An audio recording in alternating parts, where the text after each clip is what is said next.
What's going on, guys? Kyle Welcher here with Bass Resource. You know, everybody, as long as I can remember, I've always heard about this fall feed that the bass have and how good the fishing gets in the fall and how good the fish bite. And as long as I've been fishing, I can promise you I've never seen it. I feel like it's a complete myth.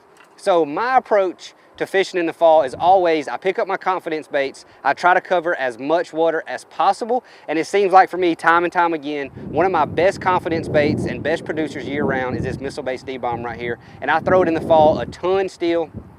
You know, I've been hearing about this forever, about, you know, the bass come up and they start following the shad to the back of the, you know, to the back of the creeks, and you go in there and you catch 100 a day. Well, I've never seen it, but I do always try to stay around the bait.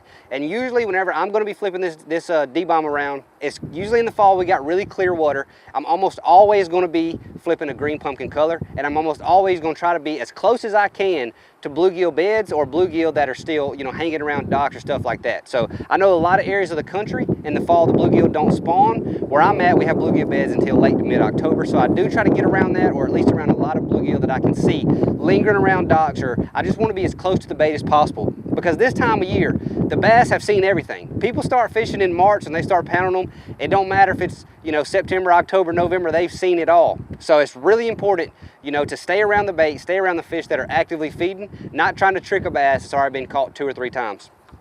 So in the fall, I like to upsize my weight a little bit. I'm gonna start with my standard being a 1/2 ounce, and I'll even flip a 3/4 if I'm flipping really deep stuff. I feel like that super fast fall, especially in the fall, really gets reaction bites.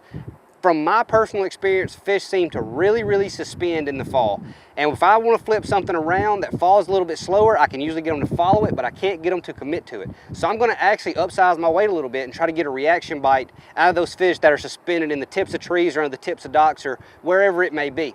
Now, if you have a grass lake, you're obviously going to want to flip this D-bomb as much as you can around the grass. You're going to upsize to 1.5 ounce weight. And that's what we have on the Tennessee River, in Florida, or in various parts of the country where you have a lot of milfoil or hydrilla or whatever type of grass you have.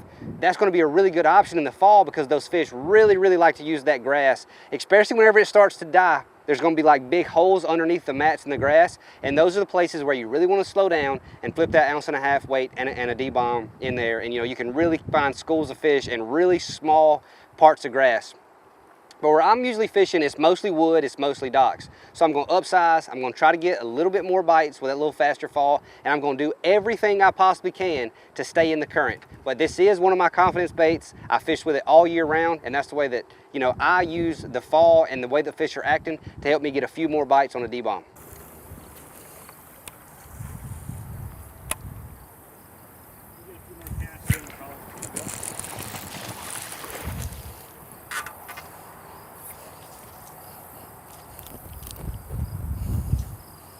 Beautiful D-bomb bass.